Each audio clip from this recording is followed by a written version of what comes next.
Pinalayas nila ako habang iniluluwal ko ang aking anak sa gitna ng bagyo habang sila ay nagpapakasasa sa mainit na Noche Buena. Basura ka lang sa pamilyang ito. Ang huling sigaw ng lalaking minsan kong tinawag na asawa. Ngunit hindi nila alam, ang basurang itinapon nila ay babalik bilang reyna na yuyukuran nila.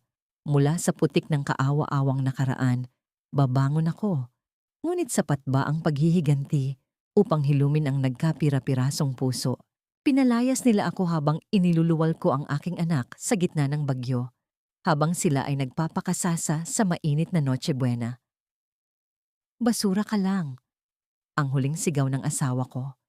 Ngunit hindi nila alam, ang basurang itinapon nila ay babalik bilang reyna. Mula sa putik ng nakaraan, babangon ako. Ngunit sapat ba ang paghihiganti upang hilumin ang nagkapira-pirasong puso? Utang na loob mo sa amin ang buhay mo, Eloisa. Kung hindi dahil sa perang ibinigay namin sa patay mong ina, sana'y nasa kalsada ka na ngayon at nabubulok. Ang malutong at punong-puno ng pandidiring tinig na yon ay umalingaw-ngaw sa buong bulwagan. Subalit walang kahit anong ganti mula sa taong pinatutungkulan nito. Nang dahan-dahang lumayo ang paningin mula sa nakataas na kilay ni Doña Carmen, makikita si Eloisa na nakaluhod sa malamig na marmol na sahig. 7 buwang buntis, nakabaluktot ang kanyang baywang upang abutin ang isang mantsa ng alak na natapon kanina. Ang kanyang panginginig ay hindi dahil sa lamig ng Disyembre, kundi dahil sa bigat ng bawat salitang isinusumbat sa kanya. Sa kabilang silid, malinaw na makikita ang mahabang hapagkainan na puno ng naglalakihang hamon, keso de bola, at mamahaling alak para sa kanilang masaganang Noche Buena. Habang siya, ang asawa ng nag-iisang anak ng mga Buenaventura, ay pinupunasan ng kanilang mga kalat.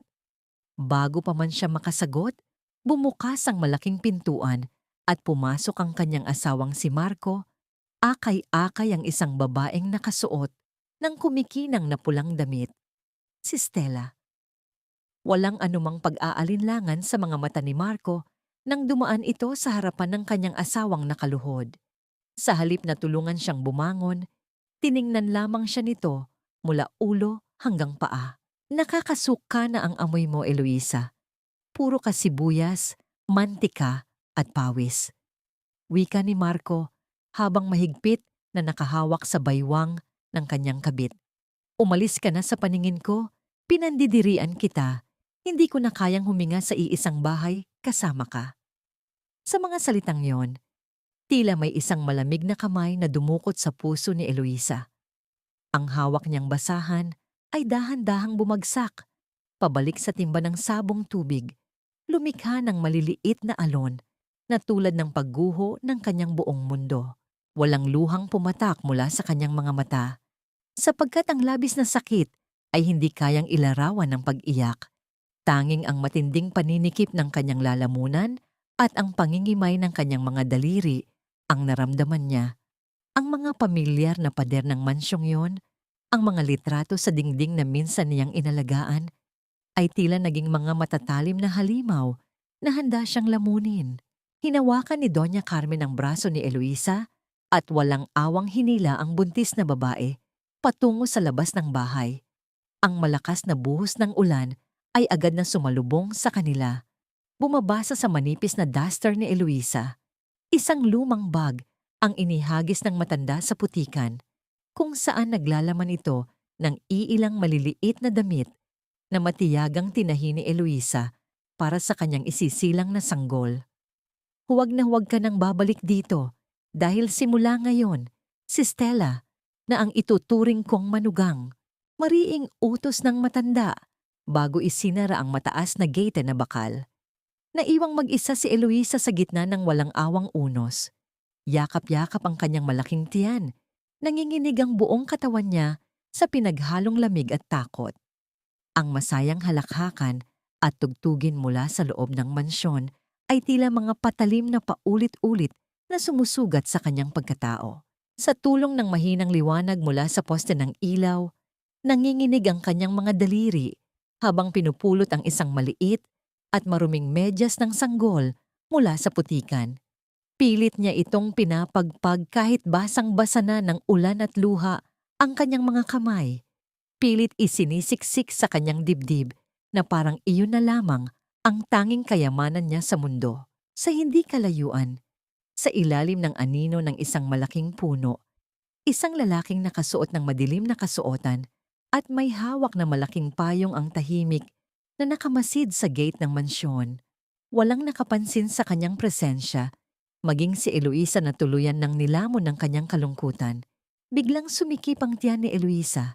Isang matinding kirot ang gumapang mula sa kanyang puson patungo sa kanyang likuran, dahilan upang mapakapit siya ng mahigpit sa mga rehas.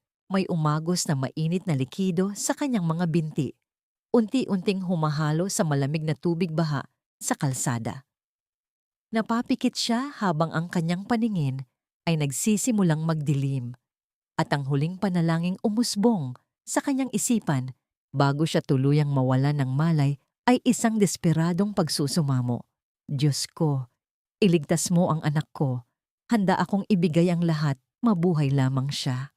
At sa tuluyang pagpikit ng kanyang mga mata, ang patuloy na paghampas ng ulan sa sementadong kalsada ang tanging naiwang saksi sa kanyang pagkapira-piraso.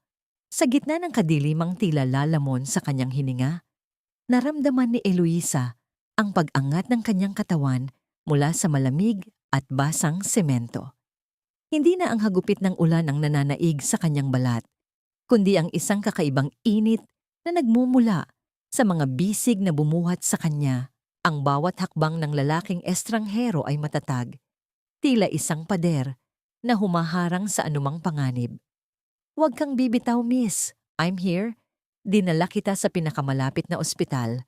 Please, lumaban ka para sa baby mo." Ang mahinahong boses ni Gabriel ay tila isang anghel na bumubulong sa gitna ng unos, nagbibigay ng kakaibang lakas sa nanlalabong diwa ni Eloisa. Ang amoy ng gamot at ang puting liwanag ng emergency room ang sumalubong sa kanyang muling pagmulat, ngunit ang bawat segundo ay puno ng pagmamadali. Nakikita ni Eloisa ang anino ng mga nurse at doktor na nagkakagulo sa paligid niya. Ngunit ang kanyang paningin ay nananatiling nakatitig sa lalaking nakatayo sa labas ng pinto. Ang estrangherong basa pa rin ang suot na barong.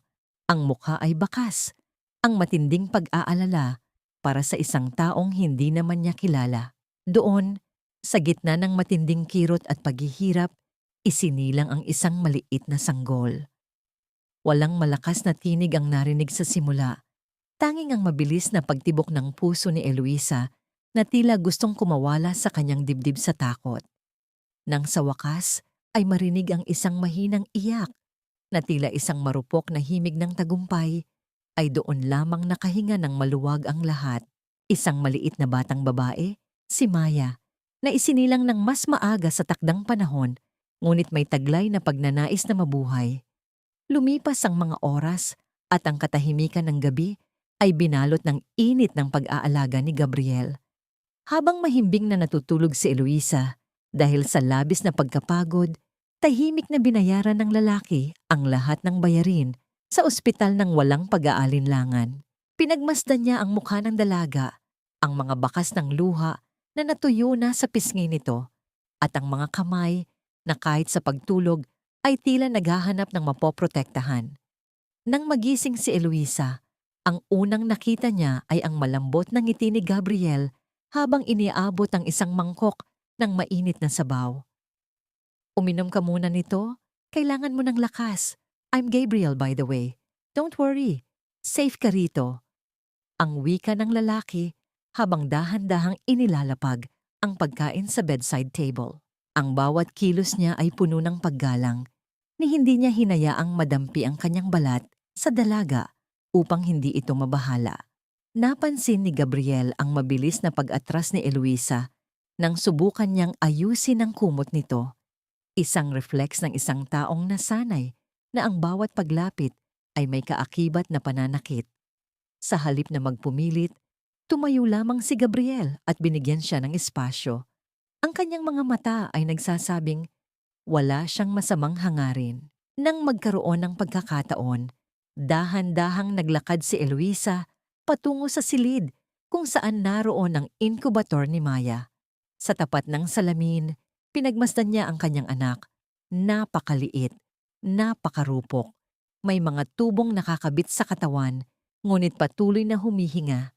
Isang matinding panata ang nabuo sa kanyang puso habang ang kanyang mga daliri ay dahan-dahang dumadampi sa malamig na salamin. Hindi na siya ang Eloisa na laging nakayuko. Mula sa sandaling ito, ang kanyang buhay ay hindi na para sa sarili niya, kundi para sa anghel na ito. Ibabaon niya ang lahat ng sakit at sisiguraduhin niyang walang sinuman ang muling makakatapak sa kanilang dangal. Subalit ang kapayapaang iyon ay tila isang panandaliang pangarap lamang. Nang subukan niyang tawagan ang isang kaibigan gamit ang telepono sa ospital upang humingi ng tulong, hindi ang boses na inaasahan niya ang sumagot. Ang malamig at mapang-uyam na tinig ni Doña Carmen ang bumungad sa kabilang linya, tila isang lason na muling humalos sa kanyang dugo. Akala mo ba ay matatakasan mo kami, Eloisa? Huwag mong isiping tapos na ang lahat. Ninakawan mo kami bago ka umalis at sisiguraduhin kong sa kulungan ng bagsak mo bago pa man lumaki ang anak mong basura. Magtago ka na dahil hindi ka titigilan ng mga Buenaventura. Nabitawan ni Eloisa ang telepono at ang tunog ng pagbagsak nito sa sahig ay tila ang muling pagguho ng katahimikang pilit niyang binubuo.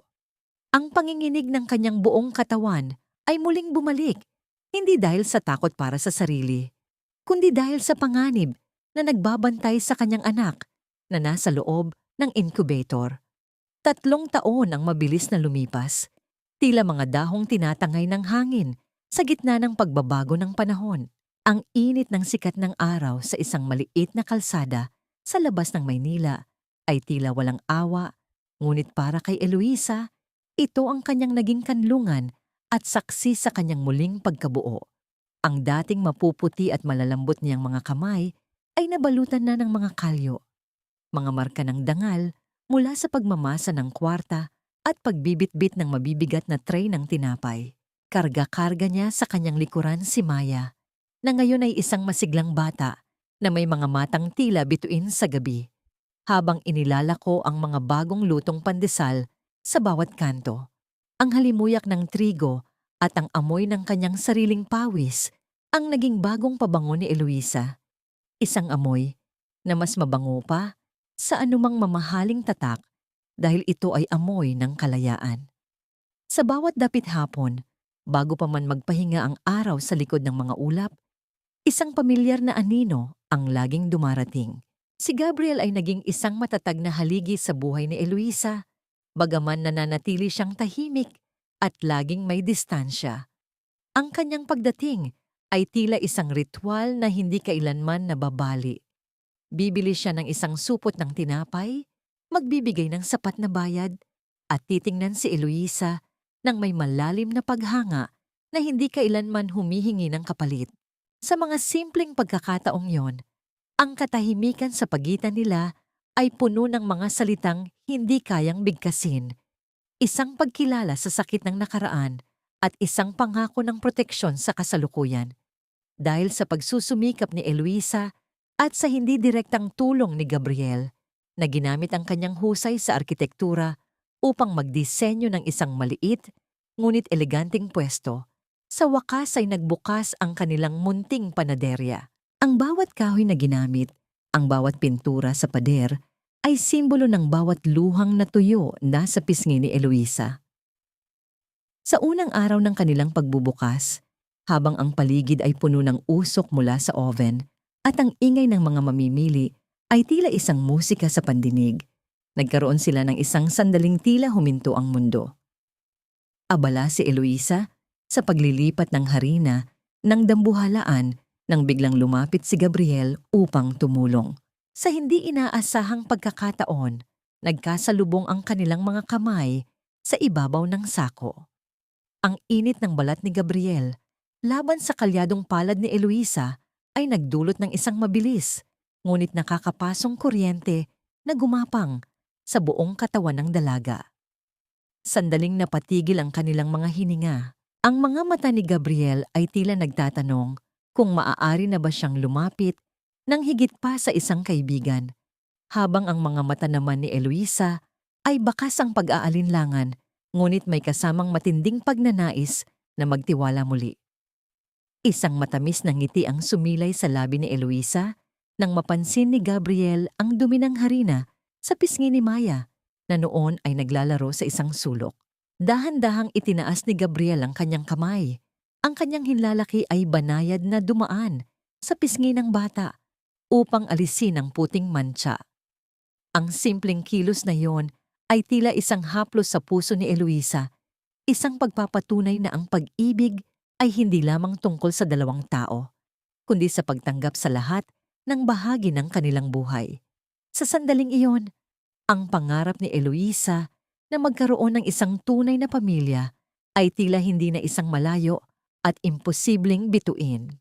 Gayunpaman, sa labas ng kanilang munting paraiso, isang itim na kutseng luho ang palaging nakaparada sa di kalayuan.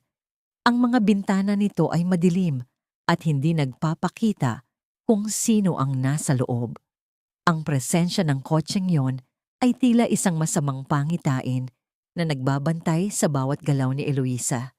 Isang hapon, habang abala ang lahat, isang lalaking nakasuot ng mamahaling suit ang pumasok sa loob ng panaderya. Ang tunog ng kanyang mga sapatos sa sahig ay tila isang babala na hindi dapat baliwalain. Nang dahan-dahang iangat ni Eloisa ang kanyang paningin upang batiin ang bagong mamimili, ang lahat ng kulay sa kanyang mukha ay biglang naglaho. Sa harap niya ay nakatayo si Marco, ang lalaking nagtapon sa kanya sa ulan, at sa kanyang mga mata ay makikita ang pagkabigla na makita ang babaeng akala niya ay tuluyan ng nasira. Ngunit ngayon ay nagniningning sa gitna ng sarili nitong tagumpay. Ang hangin sa loob ng munting panaderya ay tila biglang naging kasing lamig ng yelo sa sandaling magtagpo ang mga mata ni na Eloisa at Marco. Ang lalaking nakasuot ng mamahaling suit na tila isang banyagang nilalang sa gitna ng amoy ng bagong lutong tinapay ay dahan-dahang naglakad palapit sa counter habang ang kanyang mga mata ay puno ng mapang-alipustang tingin. Isang mapait na ngiti ang sumilay sa kanyang mga labi. Ang uri ng ngiti na noon ay nagpapaiyak kay Eloisa, ngunit ngayon ay tila wala ng talim. "Buhay ka pa pala, Eloisa." Ang malamig na boses ni Marco ay tila isang lason na dahan-dahang kumakalat sa paligid. "At dito ka lang pala nagtatago? Amoy harina at pawis ka pa rin, gaya ng inaasahan ko. Akala ko ba ay tatalino ka na pagkatapos kitang palayasin?" Hindi sumagot si Eloisa sa simula. Naramdaman niya ang mabilis na pagtibok ng kanyang puso, tila isang ibon na nagpupumiglas sa loob ng kulungan, ngunit ang kanyang mga kamay na may bahid pa ng harina ay nanatiling matatag sa ibabaw ng mesa. Tiningnan niya si Marco nang diretso sa mga mata, isang tingin na wala ng bahid ng takot o pagsusumamo. Dahan-dahang kinuha ni Marco ang isang piraso ng tinapay mula sa basket at binalasubas itong dinurog sa kanyang palad. Hinahayaang mahulog ang mga mumo sa malinis na sahig na kani-kanina lang ay pinunasan ni Eloisa. "Hindi ka pa rin nagbabago, Marco." Ang boses ni Eloisa ay mahinahon, ngunit may kaakibat na bigat ng isang pader na bato. "Ang akala mo ay kayang-kaya mo pa rin akong tapakan. Pero tingnan mo ang paligid mo. Ang tinapay na dinudurog mo ay galing sa pawis ko, hindi sa limos nyo. Umalis ka na rito bago ko tawagin ang mga tao. Hindi ka na malakas sa akin."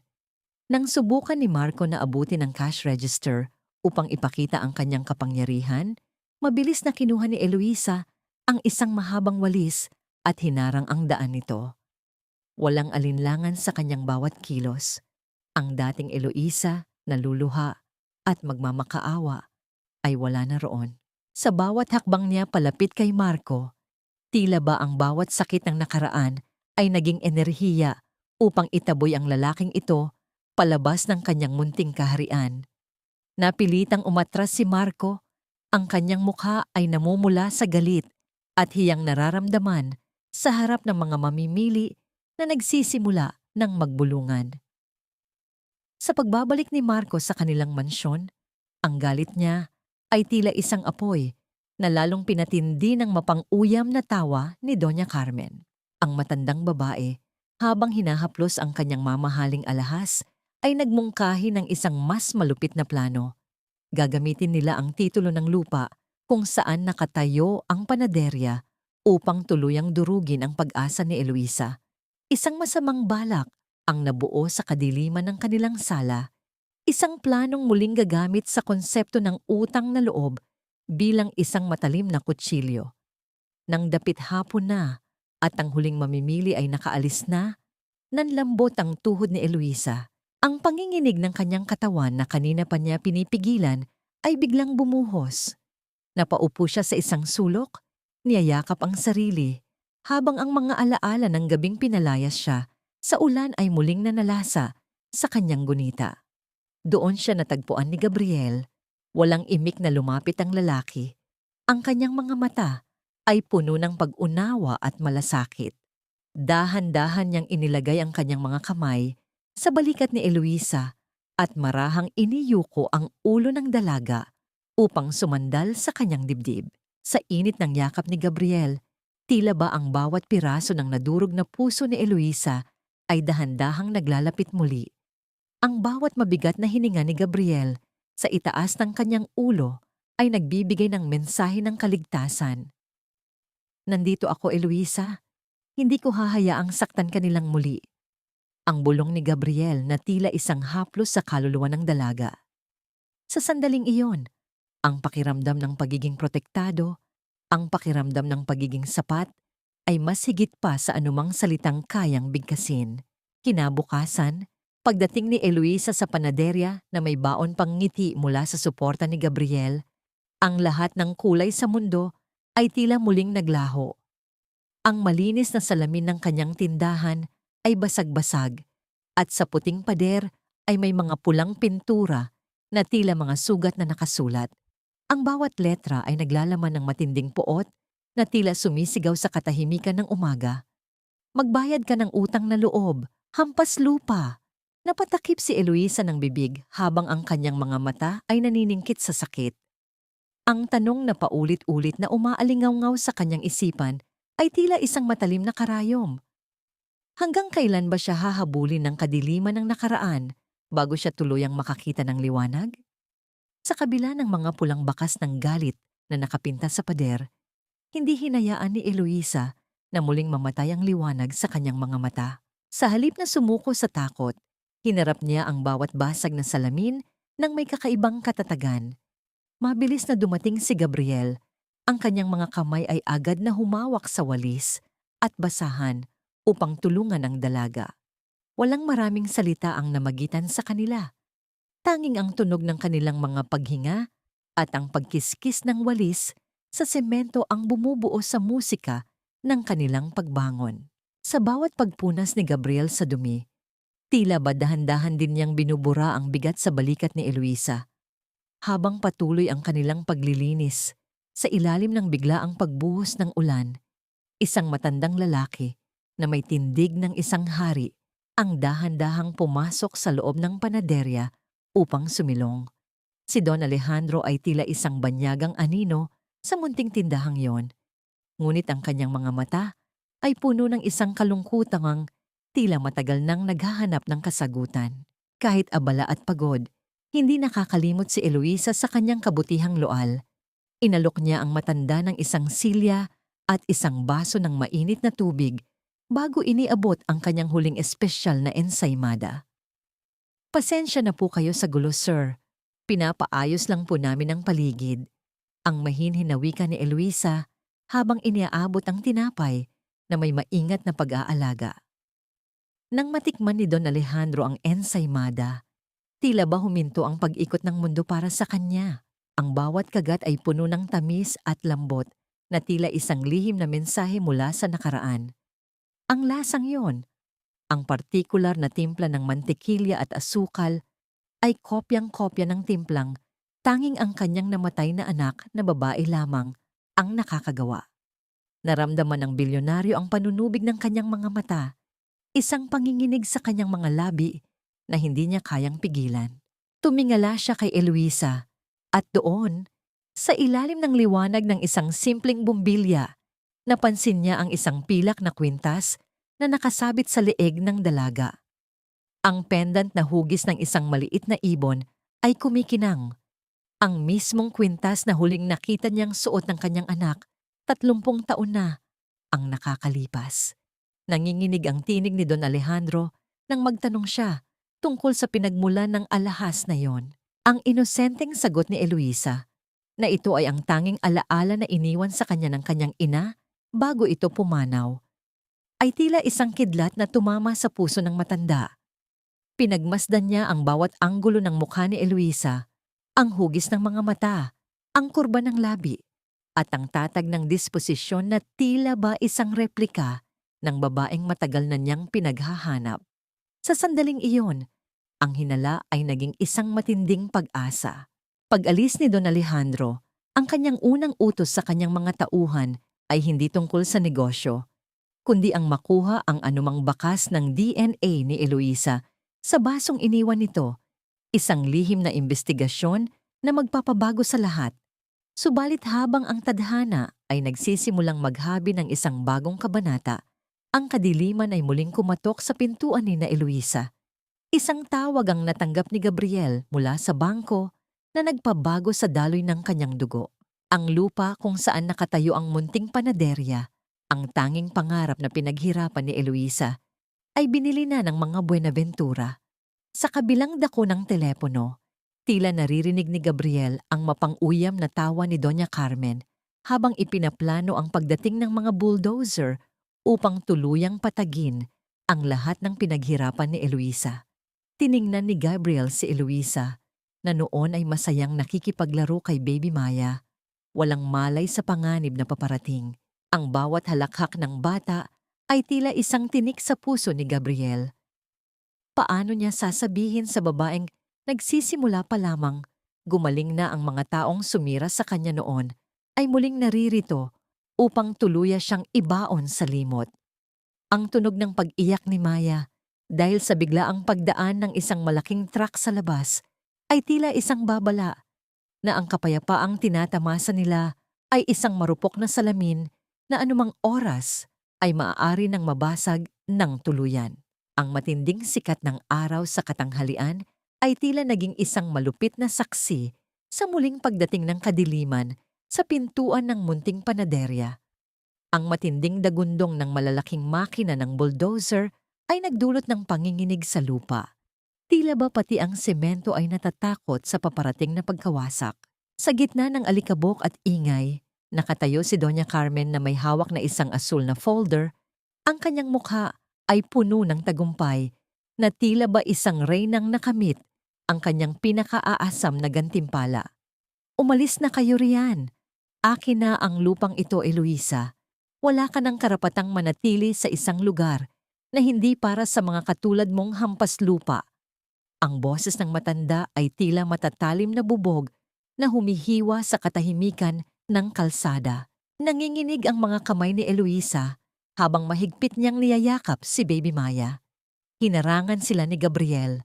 Ang kanyang katawan ay nagsisilbing isang pader upang protektahan ang dalawa mula sa mapang-aping tingin ni Doña Carmen at Marco na noon ay nakatayo sa likuran ng kanyang ina, walang kibo at tila nasisiyahan sa nakikitang paghihirap ng kanyang dating asawa.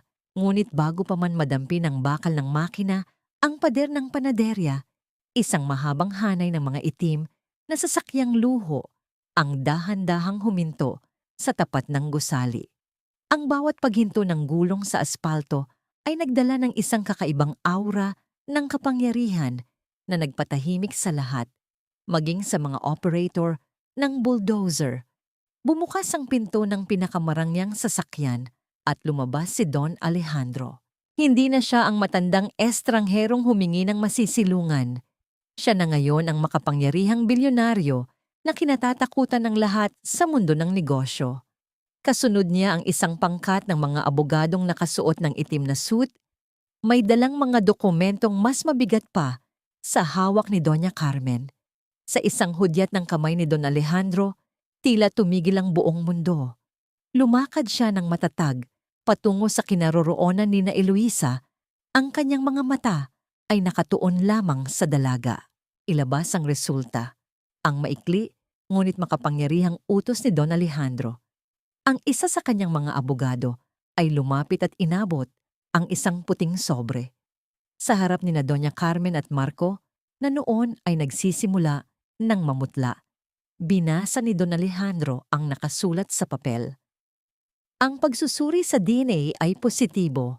Eloisa, ikaw ang nag-iisang apo ni Don Alejandro Buenaventura. Ikaw ang tunay na tagapagmana ng imperyo ng mga Buenaventura na matagal ko nang pinaghahanap. Tila nawala ng lakas ang mga binti ni Eloisa sa mga narinig. Ang bawat salita ni Don Alejandro ay tila isang himala na dahan-dahang nagpapagaling sa lahat ng kanyang mga sugat. Nang dahan-dahang lumapit ang matanda at yakapin siya ng mahigpit, naramdaman ni Eloisa ang isang uri ng kaligtasan na hindi niya kailanman naramdaman sa piling ni na Marco. Ang amoy ng katotohanan at pagtanggap ay tila isang mainit na kumot sa gitna ng malamig na gabi. Sa kabilang banda, si Doña Carmen ay tila isang rebulto ng asin. Nanginginig ang kanyang mga labi at hindi makapaniwala na ang babaeng itinapon niya sa ulan ay ang kaisa-isang tagapagmana ng pamilyang mas mayaman pa sa lahat ng kanilang pinapangarap. Walang gagalaw sa apo ko at walang gagalaw sa panaderyang ito. Ang sigaw ni Don Alejandro ay tila isang dekreto na nagpabagsak sa lahat ng plano ng mga Buenaventura. Inutusan niya agad ang kanyang mga abogado na hindi lamang bawiin ang lupa, kundi bilhin ang buong compound at lahat ng ari-arian na nakapalibot dito. Simula ngayon, kayo ang lalayas, kayo ang makakaranas kung paano mawalan ng lahat. Sa gitna ng kaguluhan, nakita ni Eloisa ang takot sa mga mata ni Marco. Isang takot na noon ay siya ang nakakaramdam. Ngunit ngayon, wala na siyang nararamdamang galit. Tanging ang matinding pasasalamat sa tadhana na nagbigay sa kanya ng pagkakataong mabuhay muli. Habang dahan-dahang inaalalayan ni Gabriel si Eloisa patungo sa loob ng mansyon ng kanyang lolo, tila ba bawat hakbang niya ay isang pagpapalaya mula sa gapos ng nakaraan. Subalit sa loob ng magarang mansyong yon, habang inililigpit ni Eloisa ang mga gamit sa kwartong inilaan para sa kanya, may isang lumang baul siyang natagpuan sa ilalim ng kama ng kanyang ina. Sa loob nito ay may isang sulat na may bahid ng lumang dugo. Naglalaman ng mga salitang nagbabanggit ng isang mas malalim na lihim tungkol sa pagkasira ng kanilang pamilya noon. Isang pangalan ang nakasulat sa dulo na tila ba may koneksyon sa isang madilim na bahagi ng buhay ni Gabriel na hindi pa nito naibubunyag. Ang panginginig ng kamay ni Eloisa habang binabasa ang sulat ay tila isang babala na ang bawat liwanag ay may kasamang aninong naghihintay na muling lumitaw. Ang bawat sulok ng dating marangyang mansyon ni Marco ay tila nababalutan na ng isang malamig at mapanglaw na anino ng kabiguan. Ang katahimikan sa loob ng silid ay tila isang mabigat na hatol ng kamatayan para sa lalaking dati ay puno ng yabang.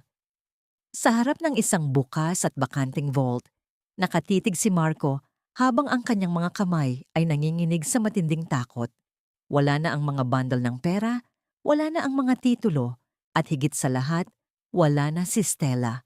Ang babaeng ipinalit niya kay Eloisa ay tumakas na dala ang lahat ng natitirang yaman ng kanilang kumpanya.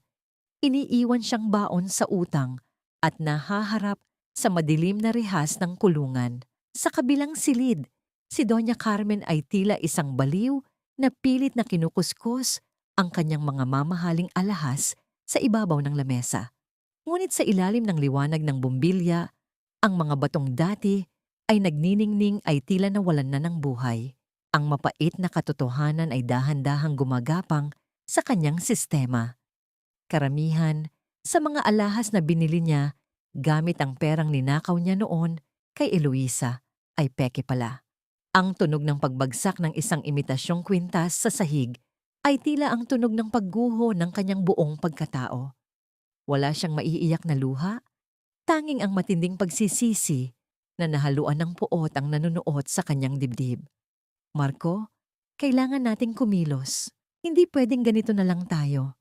Ang boses ni Carmen ay tila isang gasgas na plaka. Puno ng desperasyon at pagkukunwari.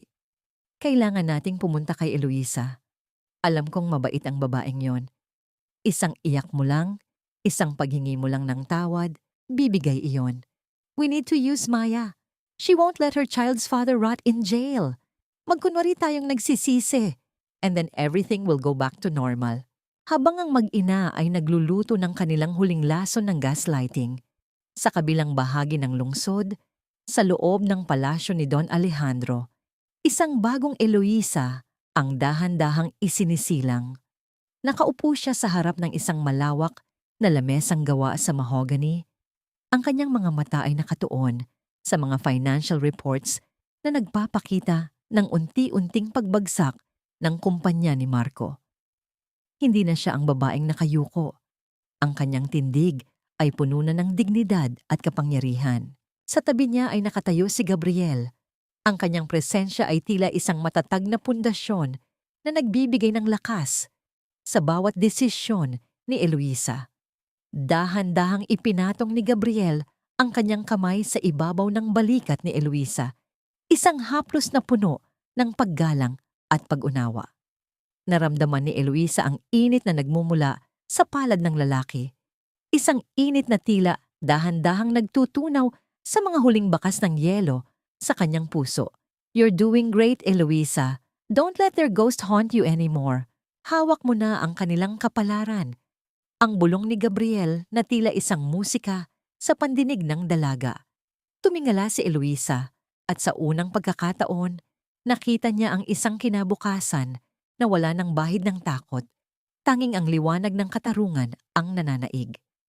Ang katahimikan sa loob ng opisina ay biglang naputol ng tumunog ang intercom sa ibabaw ng lamesa. Ang boses ng sekretarya ay tila isang babala mula sa nakaraan na kailangang harapin sa kasalukuyan. Madam President, nasa lobby po si Mr. Marco Buenaventura at si Doña Carmen. Nagmamakaawa po silang makausap kayo para sa isang loan. Ayaw po nilang umalis hanggat hindi kayo nakikita. Napatigil ang panulat sa mga daliri ni Eloisa. Ang paninikip ng kanyang lalamunan ay muling bumalik. Ngunit sa pagkakataong ito, hindi ito dahil sa takot, kundi dahil sa matinding pagkasuklam sa kawalang hiyaan ng mga taong minsang sumira sa kanya. Tiningnan niya si Gabriel at sa isang sulyap ay nagkaintindihan silang dalawa. Ang entablado ay nakahanda na para sa huling pagkakataon ng paniningil. Ang tanong na lamang na natitira sa hangin ay kung sapat ba ang huling sandali ng pagmamakaawa upang mabura ang lahat ng sakit na idinulot ng nakaraan.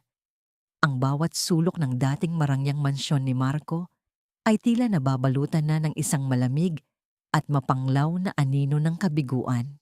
Ang katahimikan sa loob ng silid ay tila isang mabigat na hatol ng kamatayan para sa lalaking dati ay puno ng yabang. Sa harap ng isang bukas at bakanteng vault, nakatitig si Marco habang ang kanyang mga kamay ay nanginginig sa matinding takot. Wala na ang mga bundle ng pera, wala na ang mga titulo, at higit sa lahat, wala na si Stella. Ang babaeng ipinalit niya kay Eloisa ay tumakas na dala ang lahat ng natitirang yaman ng kanilang kumpanya. Iniiwan siyang baon sa utang at nahaharap sa madilim na rehas ng kulungan. Sa kabilang silid, si Doña Carmen ay tila isang baliw na pilit na kinukuskos ang kanyang mga mamahaling alahas sa ibabaw ng lamesa. Ngunit sa ilalim ng liwanag ng bumbilya, ang mga batong dati ay nagniningning ay tila nawalan na ng buhay. Ang mapait na katotohanan ay dahan-dahang gumagapang sa kanyang sistema. Karamihan sa mga alahas na binili niya gamit ang perang ninakaw niya noon kay Eloisa ay peke pala. Ang tunog ng pagbagsak ng isang imitasyong kwintas sa sahig ay tila ang tunog ng pagguho ng kanyang buong pagkatao. Wala siyang maiiyak na luha, tanging ang matinding pagsisisi na nahaluan ng puot ang nanunuot sa kanyang dibdib.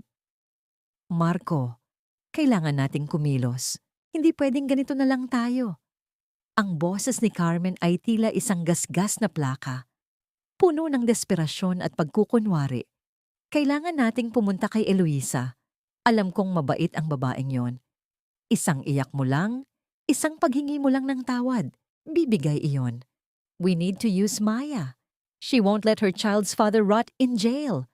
Magkunwari tayong nagsisisi, and then everything will go back to normal. Habang ang mag-ina ay nagluluto ng kanilang huling lason ng gaslighting sa kabilang bahagi ng lungsod, sa loob ng palasyo ni Don Alejandro, isang bagong Eloisa ang dahan-dahang isinisilang. Nakaupo siya sa harap ng isang malawak na lamesang gawa sa mahogany. Ang kanyang mga mata ay nakatuon sa mga financial reports na nagpapakita ng unti-unting pagbagsak ng kumpanya ni Marco. Hindi na siya ang babaeng nakayuko. Ang kanyang tindig ay puno na ng dignidad at kapangyarihan. Sa tabi niya ay nakatayo si Gabriel. Ang kanyang presensya ay tila isang matatag na pundasyon na nagbibigay ng lakas sa bawat desisyon ni Eloisa. Dahan-dahang ipinatong ni Gabriel ang kanyang kamay sa ibabaw ng balikat ni Eloisa, isang haplos na puno ng paggalang at pag-unawa. Naramdaman ni Eloisa ang init na nagmumula sa palad ng lalaki. Isang init na tila dahan-dahang nagtutunaw sa mga huling bakas ng yelo sa kanyang puso. You're doing great, Eloisa. Don't let their ghost haunt you anymore. Hawak mo na ang kanilang kapalaran. Ang bulong ni Gabriel na tila isang musika sa pandinig ng dalaga. Tumingala si Eloisa at sa unang pagkakataon, nakita niya ang isang kinabukasan na wala ng bahid ng takot. Tanging ang liwanag ng katarungan ang nananaig. Ang katahimikan sa loob ng opisina ay biglang naputol nang tumunog ang intercom sa ibabaw ng lamesa. Ang boses ng sekretarya ay tila isang babala mula sa nakaraan na kailangang harapin sa kasalukuyan. Madam President, nasa lobby po si Mr. Marco Buenaventura at si Doña Carmen. Nagmamakaawa po silang makausap kayo para sa isang loan. Ayaw po nilang umalis hanggat hindi kayo nakikita. Napatigil ang panulat sa mga daliri ni Eloisa. Ang paninikip ng kanyang lalamunan ay muling bumalik. Ngunit sa pagkakataong ito, hindi ito dahil sa takot, kundi dahil sa matinding pagkasuklam sa kawalang hiyaan ng mga taong minsang sumira sa kanya. Tiningnan niya si Gabriel at sa isang sulyap ay nagkaintindihan silang dalawa. Ang entablado ay nakahanda na para sa huling pagkakataon ng paniningil. Ang tanong na lamang na natitira sa hangin ay kung sapat ba ang huling sandali ng pagmamakaawa upang mabura ang lahat ng sakit na idinulot ng nakaraan. Sa loob ng malawak na opisina, ang bawat tibok ng puso ni Eloisa ay tila isang babala mula sa nakaraan. Habang naririnig ang ulat ng kanyang sekretarya tungkol sa presensya ni Marco at Doña Carmen sa lobby, naramdaman niya ang unti-unting panlalamig ng kanyang mga daliri. Ang bawat alaala ng gabing pinalayas siya sa gitna ng baha, ang bawat salitang mapang-api na ipinukol sa kanya habang siya ay nakaluhod sa malamig na sahig, ay tila mga aninong bumabalot sa kanyang diwa. Ang paninikip ng kanyang dibdib ay hindi dahil sa takot, kundi dahil sa bigat ng mga sugat na tila muling bumukas. Dahan-dahang lumapit si Gabriel sa likuran ni Eloisa. Napansin niya ang bahagyang panginginig ng mga balikat ng dalaga. Hindi siya nagsalita agad. Sa halip, maingat niyang inilagay ang kanyang mga kamay sa ibabaw ng nanginginig na mga kamay ni Eloisa na nakapatong sa lamesa. Ang init ng palad ni Gabriel ay tila isang gamot na dahan-dahang nagpapakalma sa bawat ugat ni Eloisa. Isang banayad na haplos ng hinlalaki ni Gabriel sa likod ng palad ng dalaga ang nagdala ng mensahe ng kaligtasan. Huminga ka ng malalim, Eloisa. Tumingin ka sa akin. Ang mahinahong utos ni Gabriel. Nang magtagpo ang kanilang mga mata, nakita ni Eloisa ang katatagan at lalim ng pagmamahal na walang hinihinging kapalit. Hindi ka na ang Eloisa na nakatayo sa ilalim ng ulan, 3 taon na ang nakalilipas. Ikaw na ang nagmamay-ari ng bagyong ito. Nandito ako sa likod mo. Ano man ang mangyari. Sa isang pambihirang pagkakataon ng matinding emosyon, dahan-dahang hinila ni Gabriel si Eloisa para sa isang mahigpit na yakap. Ang bawat buntong hininga ni Eloisa sa dibdib ni Gabriel ay tila naglalabas ng lahat ng laso ng nakaraan. Isang magalang na halik sa noo ang ibinigay ni Gabriel, isang sagradong pangako na hinding-hindi na siya mag-iisa sa laban na ito. Ang sandaling iyon ay puno ng katahimikan, isang uri ng katahimikan na nagbibigay ng lakas at nagbubura sa ingay ng mapang-aping kahapon. Pumasok si Don Alejandro sa silid. Ang kanyang anyo ay puno ng awtoridad at pagmamalaki sa kanyang apo. Lumapit siya kay Eloisa at hinawakan ang kanyang mukha ng may matinding pagmamahal. Apo, ang kapangyarihan ay nasa iyong mga kamay na ngayon.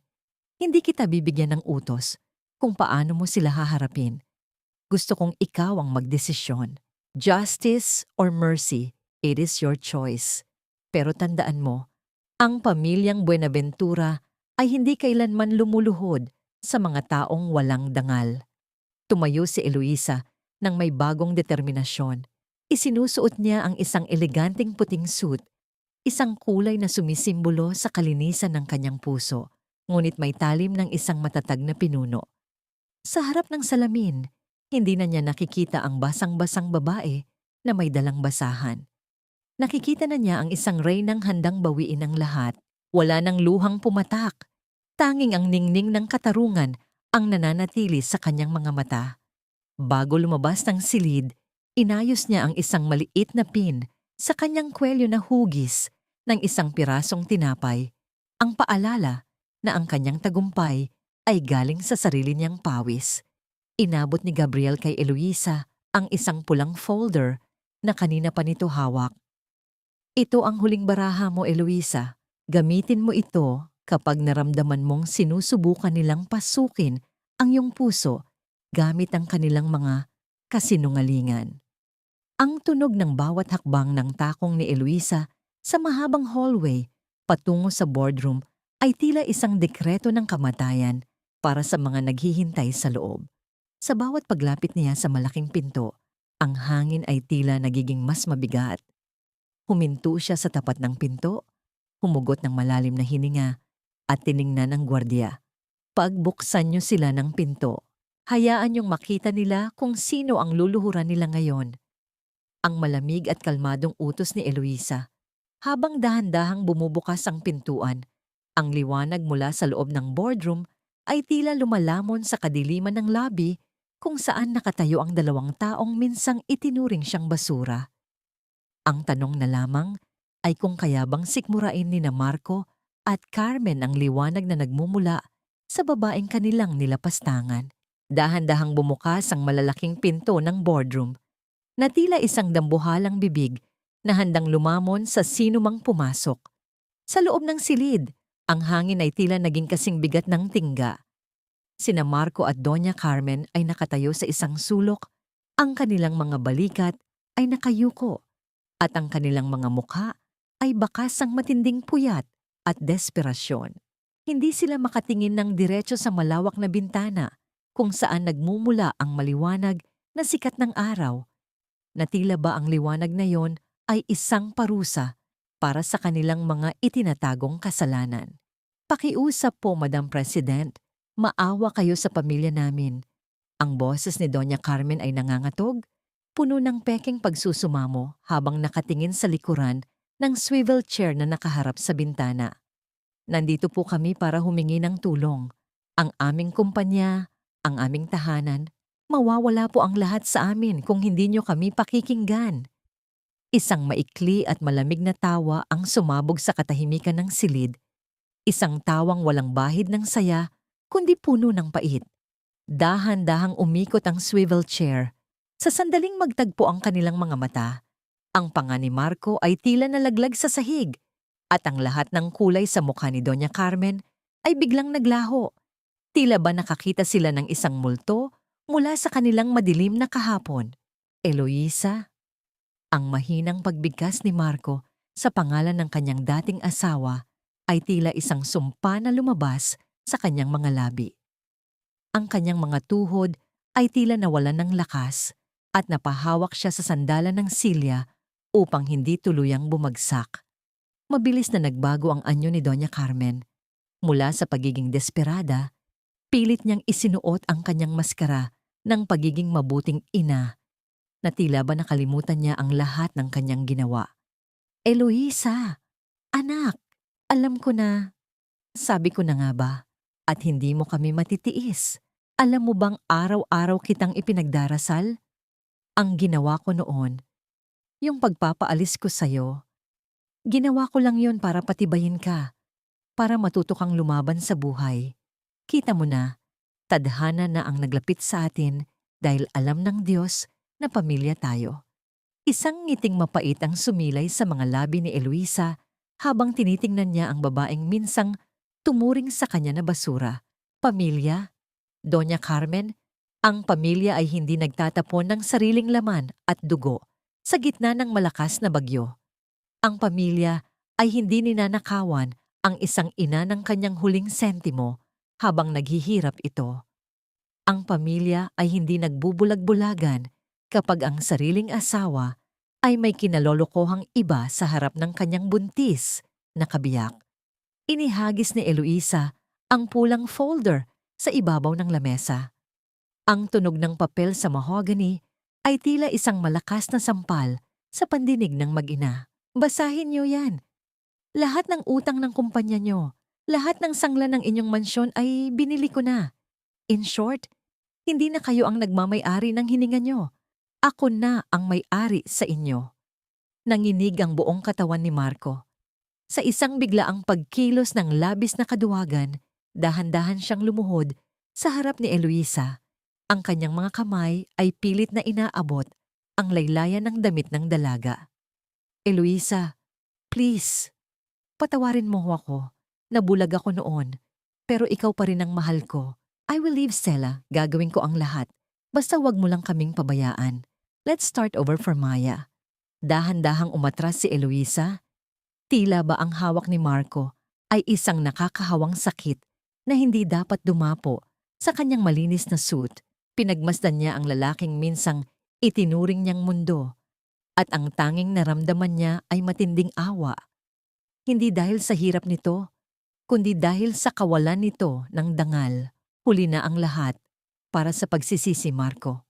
Ang pag-ibig na sinasabi mo ay namatay na kasabay ng mga luhang pumatak sa ulan 3 taon na ang nakalilipas. Tumayo si Eloisa nang may sukdulang kapangyarihan at tumingin ng diretso sa mga mata ni Doña Carmen na noon ay nanginginig na rin sa takot. Hindi ko kayo ipapakulong. Masyadong madali yun. Mas gusto kong maranasan nyo ang buhay na ipinalasap nyo sa akin. Gusto kong malaman nyo kung paano matulog sa kalsada habang walang kasiguraduhan ng bukas. Kunin nyo ang inyong mga gamit dahil pinapapalayas ko na kayo sa bahay ninyo. Ngayon din. Habang dahan-dahang naglalakad palabas ng boardroom si Eloisa, naririnig niya ang mga hikbi at pagsusumamo ng mag-ina na tila ba mga ligaw na anino na pilit na humahabol sa kanya. Ngunit sa bawat hakbang niya palayo, ang bigat sa kanyang dibdib ay tila unti-unting napapalitan ng isang kakaibang ginhawa. Ngunit sa kabila ng katarungang nakamit, may isang tanong na nanatiling nakaukit sa kanyang isipan habang hawak ang sulat na nahanap niya sa baul. Ano nga ba ang tunay na papel ni Gabriel sa buhay ng kanyang ina? At handa ba siyang harapin ang katotohanang maaring muling magdurog sa kanyang bagong buong puso? Ang matinding sikat ng araw sa katanghalian ay tila naging isang malupit at hubad na saksi sa pagtatapos ng isang madilim na kabanata. Sa tapat ng mansyong dati ay simbolo ng kapangyarihan ng mga Buenaventura, nagkakagulo ang mga tauhan ng bangko habang inilalabas ang mga huling kagamitan ni na Marco at Doña Carmen. Ang bawat pagbagsak ng mga mamahaling maleta sa tuyong lupa ay nagdadala ng alikabok na tila ba dumi ng nakaraang pilit na isinusuka ng tadhana. Ang mga kapitbahay na dati ay yumuyukod sa takot ay naroon ngayon sa gilid ng kalsada, nagbubulungan at ang iba ay lihim na nagtatawanan sa nakikitang pagbagsak ng mga mapagmataas. Eksakto sa ginawa nila kay Eloisa, 3 taon na ang nakalilipas, pinalayas ang mag-ina nang walang kahit anong matitirhan. Ngunit kung noon ay may ulan na nagtago sa mga luha ni Eloisa, ngayon ay walang awang ibinibilad ng araw ang bawat hibla ng kanilang kahihiyan. Si Doña Carmen ay tila isang lantang gulay na nakaupo sa ibabaw ng kanyang mga kahon. Ang kanyang buhok na dati ay laging maayos, ay gulo-gulo na ngayon. Habang si Marco ay nakatayo sa tabi nito, nakatingin sa kawalan at tila hindi pa rin matanggap na ang lahat ng kanyang karangyaan ay naglaho na parang bula. Isang makintab at itim na sasakyan ang dahan-dahang huminto sa tapat ng gate. Ang mekanikal na tunog ng pagbaba ng bintana ng sasakyan ay tila hudyat ng paghinto ng lahat ng ingay sa paligid. Mula sa loob, lumitaw ang mukha ni Eloisa. Wala nang galit sa kanyang mga mata. Wala nang pagnanais na manakit. Ang makikita na lamang sa kanyang anyo ay ang isang malalim na awa para sa mga taong sumira sa sarili nilang buhay dahil sa kasakiman. Eloisa, pakiusap, huwag mo kaming iwan dito. Kahit sa garahe mo na lang kami patuluyin.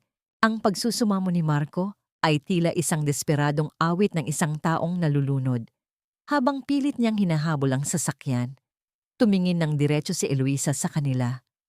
Ang kanyang boses, nang muli siyang magsalita, ay tila isang malamig na simoy ng hangin na nagtatapos sa isang mahabang tagtuyot. Ang perang ibinigay niyo sa ina ko noon, Doña Carmen, ay binayaran ko na ng higit pa sa sapat. Binayaran ko yon ng bawat patak ng luha ko sa ulan, ng bawat pait ng pangungulila ng anak ko, at ng bawat kalyo sa aking mga kamay. Wala na tayong utang na loob sa isa't isa. Malaya na ako sa inyo at malaya na rin kayo sa akin. Sa pagtaas ng bintana ng sasakyan, tila ba tinakpan na rin ni Eloisa ang huling pintuan ng kanyang nakaraan. Sa loob ng malamig na sasakyan, dahan-dahan siyang sumandal sa balikat ni Gabriel na noon ay tahimik na nakahawak sa kanyang kamay. Ang bawat buntong hininga ni Eloisa ay tila naglalabas ng huling bakas ng lason sa kanyang dibdib. Ang multo ng Noche Buena, ang lamig ng kalsada, at ang sakit ng pagtataksil ay tuluyan ng naglaho, napalitan ng isang kakaibang gaan na tila ba siya ay lumulutang sa alapaap. Habang papalayo ang sasakyan, naririnig pa rin ang boses ni Marco at Carmen na nagsisimula ng magsisihan at mag-away sa gitna ng kalsada. Sila na mismo ang gumigiba sa isa't isa, ang kanilang sariling puot, ang nagiging bilangguan nila. Ngunit para kay Eloisa, ang ingay na yon ay tila isang malayo at hindi na mahalagang bahagi ng kanyang mundo. Ang tanging mahalaga ngayon ay ang init ng kamay ni Gabriel at ang mapayapang mukha ni Baby Maya na naghihintay sa kanila sa bahay. Nang makarating sila sa mansyon ni Don Alejandro, ang bango ng mga bulaklak sa hardin ay tila isang matamis na pagbati para sa kanyang pagbabalik. Huminga ng malalim si Eloisa habang pinagmamasdan ang dapit hapon. Ang hustisya ng katahimikan ay mas matamis pa sa anumang hiyaw ng tagumpay. Alam niyang marami pa siyang kailangang matutunan, lalo na ang tungkol sa misteryong nakatago sa sulat ng kanyang ina. Ngunit sa pagkakataong ito, hindi na siya natatakot. Dahil alam niyang sa bawat hakbang niya, hindi na siya mag-iisa sa dilim. Ang hardin ng mansyon ni Don Alejandro ay nababalot ng isang mahiwagang liwanag mula sa maliliit na bumbilyang nakasabit sa mga puno. Tila ba ang mga bituin sa langit ay dahan-dahang bumaba upang saksihan ang katahimikan ng gabi. Ang samyo ng mga bulaklak ng ilang-ilang ay humahalo sa malamig na simoy ng hangin, nagbibigay ng isang pakiramdam ng kapayapaan na matagal nang ipinagkait ng tadhana kay Eloisa. Sa di kalayuan, isang malambot at banayad na tugtugin ang maririnig. Tila ba ang bawat nota ay isang haplos sa mga sugat ng nakaraan na ngayon ay dahan-dahan nang naghihilom. Naglalakad sina Eloisa at Gabriel sa gitna ng mabulaklak na landas. Ang bawat hakbang nila ay tila isang sayaw ng pag-aalinlangan at pag-asa. Huminto si Gabriel sa ilalim ng isang malaking puno ng akasya at dahan-dahang hinarap ang dalaga. Ang mga mata ni Gabriel ay nagniningning, puno ng isang uri ng katapatan na tila ba binabasa ang bawat pahina ng kaluluwa ni Eloisa. Eloisa, matagal ko nang gustong sabihin ito sa'yo. Ang simula ni Gabriel, ang kanyang boses ay tila isang malalim na bulong na nagpapakaba sa dibdib ng dalaga. Mula noong gabing nakita kitang nakahandusay sa tapat ng simbahan, sa gitna ng ulan at kawalan ng pag-asa, alam ko na sa sarili ko na ikaw ang babaeng gusto kong protektahan habang buhay. Nakita ko ang iyong tapang, ang iyong pagiging ina, at ang iyong busilak na puso sa kabila ng lahat ng pait na ipinalasap sa iyo ng mundo. Naramdaman ni Eloisa ang panunubig ng kanyang mga mata. Ngunit sa pagkakataong ito, hindi ito dahil sa sakit. Ang mga butil ng luha na dahan-dahang gumugulong sa kanyang mga pisngi ay mga luha ng kagalakan at labis na pasasalamat. Dahan-dahang lumuhod si Gabriel sa harap ni Eloisa, isang simpleng kilos na puno ng paggalang at debosyon. Inilabas niya ang isang maliit na pilus na kahon at dahan-dahang binuksan ito upang ipakita ang isang simpleng singsing na may kumikinang na bato sa gitna. Hindi kita bibili ng mga palasyo, Eloisa, dahil ikaw na ang reyna ng sarili mong buhay. Ang tanging inaalok ko sa iyo ay isang tahanan kung saan hindi ka na kailanman iiyak ng mag-isa, kung saan ang bawat pait ay gagawin nating tamis, at kung saan ang bawat gabi ay puno ng katiyakan na mahal ka. Ang wika ni Gabriel habang tinitingnan ang dalaga ng may sukdulang pagmamahal. Eloisa, will you marry me? Will you let me be the father that Maya deserves and the man who will love you hanggang sa huling hininga ko? Hindi na nakapagsalita si Eloisa sa sobrang emosyon. Tumango lamang siya habang ang kanyang mga kamay ay nanginginig sa saya. Isinuot ni Gabriel ang singsing sa kanyang daliri at sa sandaling maglapat ang kanilang mga balat, tila ba ang lahat ng lamig ng nakaraan ay tuluyan ng natunaw. Biglang lumabas si Baby Maya mula sa likuran ng mga halaman. Tumatakbo patungo sa dalawa habang ang kanyang maliliit na paa ay tila mga pakpak sa bilis. Papa Gabriel, ang masayang sigaw ng bata habang yumayakap sa binti ng lalaki. Ang salitang yon, Papa, ay tila isang huling piraso ng puzzle na nakumpleto sa buhay ni Eloisa. Mula sa balkonahe ng mansyon, nakatayo si Don Alejandro, pinagmamasdan ng kanyang pamilya habang may ngiti sa kanyang mga labi at luha sa kanyang mga mata. Alam niyang ang kanyang apo ay ligtas na sa wakas. Dahan-dahang tumayo si Gabriel at hinawakan ang mukha ni Eloisa. Inilapit niya ang kanyang mukha sa dalaga. Ang kanilang mga hininga ay nagsasama sa gitna ng tahimik na gabi.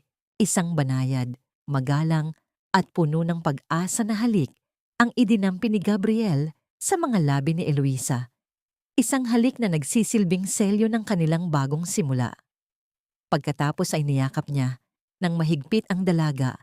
Tila ba ayaw na niyang bumitaw pa, habang ang anino nilang tatlo ay nag-iisa sa ilalim ng liwanag ng buwan. Ang bawat segundo ng katahimikang yon ay puno ng pangako na mula ngayon, ang tanging ulan na kanilang daranasin ay ang ulan ng mga biyaya at pagmamahal. Lumipas ang 5 taon, tila isang mahaba at payapang agos ng ilog na dahan-dahang humuhugas sa bawat natitirang dumi ng nakaraan. Ang sikat ng hapon sa bintana ng isang malawak na opisina ay hindi na kasing bangis ng dati. Ito ay malambot, tila isang gintong haplos sa mukha ni Eloisa habang pinagmamasdan niya ang mga papeles ng kanyang foundation. Isang institusyong binuo niya upang magbigay ng panibagong simula sa mga inabandonang ina at asawa. Sa bawat lagda niya sa mga dokumento, naramdaman niya ang isang uri ng kaganapan na hindi kayang tumbasan ng anumang yaman.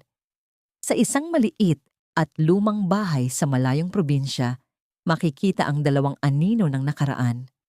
Si Marco ay nagtatrabaho na ngayon bilang isang kargador sa palengke. Ang kanyang mga kamay na dati ay puro alahas ay puno na ng sugat at dumi. Si Doña Carmen naman ay nakaupo sa isang silya sa tapat ng pintuan.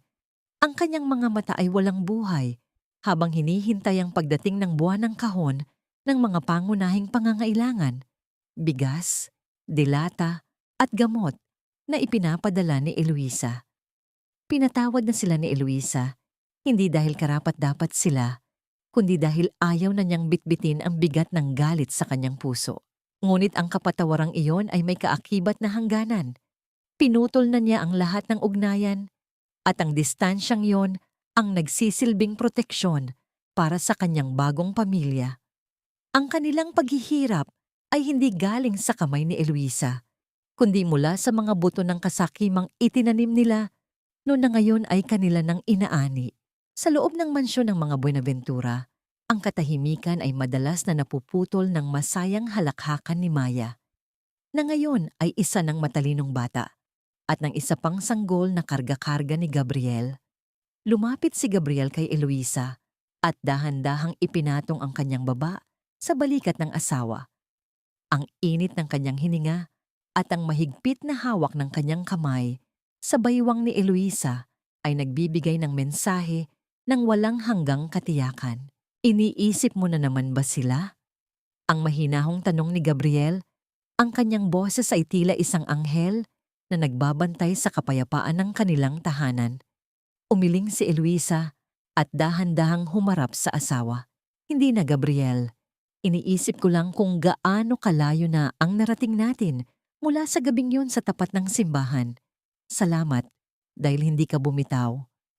Isang matamis at punong-puno ng debosyon na halik ang idinampi ni Gabriel sa noo ni Eloisa. Kailanman ay hindi ako bibitaw.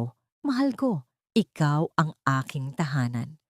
Bago matulog sa gabing yon, habang kinukwentuhan ni Eloisa si Maya sa tabi ng kama, muli niyang binigkas ang mga salitang naging sandigan niya sa gitna ng unos. Ang kanyang boses ay malumanay, tila isang oyay na nagpapatulog sa lahat ng sakit ng mundo. Maya, anak, tandaan mo ito. Ang tunay na halaga ng isang babae ay hindi nasusukat sa dami ng sakit na kaya niyang tiisin para sa maling tao.